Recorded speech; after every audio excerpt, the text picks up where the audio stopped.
this. My wife won't allow me. Anyway, as we think here at this embassy on this night, I want you to think a little bit about Washington, D.C. and when the Ertegun brothers came here. Remember that at the turn of the century, Washington is not a very pleasant place for us to be, including in the 30s when they first come. Blacks come to Washington because they're running, quite frankly, from lynching. They come here for good jobs. And as they come here, one President Woodrow Wilson, steps on their feet. And at one time, blacks, about 60% of the federal government force, they go quickly down. Now understand, I'm a fellow at the Woodrow Wilson Center this year, so perhaps I shouldn't say it, but I'm a historian, so it's the proper thing to say. Soon after that, at around 1919, comes the lynching in Washington, D.C., where blacks in the red summer of Washington, where the Congressman destroyed Harlem and many places, blacks are killed, wantonly killed, and they're killed in Washington, D.C. Some 4 or 5 are killed, and many others are maimed. And it gets worse and worse. But one thing happens around that time, and that is the Renaissance develops in Washington, the Harlem Renaissance, the Washington Renaissance. And it's led by a great people that we learn about over time. Soon after that, however, something else happens, and it's really the first integrated event in Washington, D.C. This is 1932. It's called the Bonus March. And the Bonus March, and Congressman Connie's father would have known very well about that. The Bonus March was when black and white World War II, World War I veterans come to try to get their Revolutionary War, get their World War I pensions. Understand, Washington, D.C. is established because Revolutionary War veterans come to get their pensions, and they can't get them in Philadelphia, so they run people to New York, and then they end up in Washington. Anyway, they come here, black and white. And as they go to Anacostia, and they're fire hosed, and they're fire hosed by none other than General MacArthur, who got his military training by firing on black and white. But it was the first time ever, if you would be in this room, black would be on one side, white on the other side, women in the back, men in front. But there you would see integrated as the people came. This is 1932. And around this time, when the Ertegun brothers come, a couple of years later. And around that time, several other things happen. Marian Anderson is invited to sing at Constitution Hall. But she's denied that right, the greatest opera singer in the world. She's denied the right to sing. And one great lady stands up, Mrs. Roosevelt. And when she did, well, I can't use the name, but the people made fun of her, that buck-toothed lady.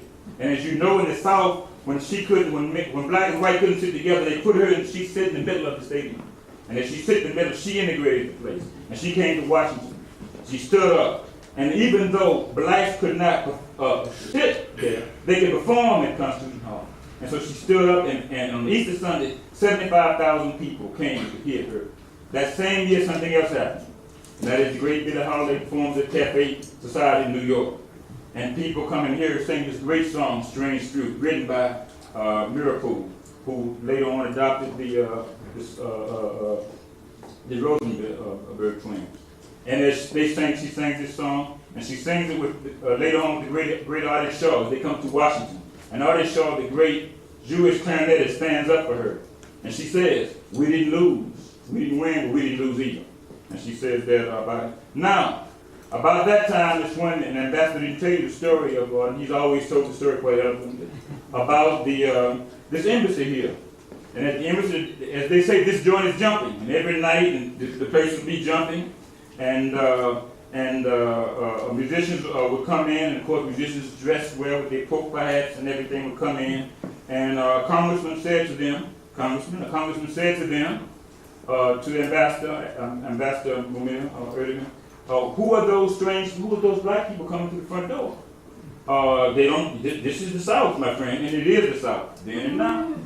And who is that coming to the front door? And he said, well, these are my friends. Well, we don't have that.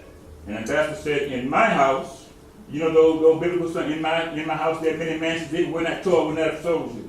And in his mansion, people came to the front door. Sir, but if you want to come to the back, you go perfectly welcome. And so the musicians kept coming up to the front. But the brothers knew they had to do more. But soon the father died. And he died in 1944 in the midst of the war. But when he died, he's placed in Arlington Cemetery until it's during the war, until they're able to send his body back to Istanbul. But during that period of time, something else happens. World War I comes to World War II. Now remember, in World War II, blacks had to fight for the right to fight. The double beat for victory, the victory at home and victory abroad. And they're fighting and fighting here. And they have to fight to integrate the government again. And Truman is forced to sign a law which integrates, 4481, which integrates the military service and defense industries. Of course, the service is integrated, but it's not equal. And so blacks have the right to get military jobs. That happens. And then something else happens. The fight to integrate hotels. Now understand, blacks cannot go to places. They cannot be in the same hotels and restaurants. And Ertegun has a wonderful story about it. He said the only place we could go was in the burlesque shows. And what he meant by that was to see Gypsy Rose. Some of you all are old enough to know, and some are not. But it doesn't matter. I know where Abraham Lincoln is, and I wasn't born then, so we know about Lincoln. And so he spoke about these points. And so Ertegun keeps fighting to integrate the city. So then in 1942, he decides to do something unique. And he goes to one place up 16th Street, the Jewish community centers. And can you imagine, these two Muslim men go to a Jewish community center to bring black musicians. It's unheard of. And this is the first time that Washington is really integrated culturally. But the brothers are here, and they soon decide they want to start a record company. And they go to New York. And there they found Atlantic Records. And Atlantic Records, they do many things, but three things strike me more than anything. They produce three great men. And who are these great men? Well, women too, but in this case, great men. Charles Mingus, John Coltrane, Ornette Coleman. Now as Congressman knows, I like the out there stuff. And these are two of the great musicians. And one was Charles Mingus. And Charles Mingus produced something on Atlantic Records called Picanthanthropus Erectus, which means the rise and fall of mankind. And on that record, produced by Ertegun, one of the first, is a record called Haitian Flight Song, dedicated to the Haitian Revolution. What a thought. And then he produces something by John Coltrane, Giant Steps. And on Giant Steps is my favorite thing. My favorite things, of course, from that great show tune, The Sound of Music. Understand this is during the McCarthy period, when things are not supposed to be progressive. Things are supposed to be quiet. But Coltrane produces this. And then comes the revolution in music that Ahmet Ertegun helps produce. And that is the great Ornette Coleman. And Ornette, and his too many records to name. But he says something important on one record. And says, Ornette Coleman, music is our feeling. I think jazz should try to express more kinds of feelings than it has ups and downs. You're actually hearing and trying to express the warmth of the human voice.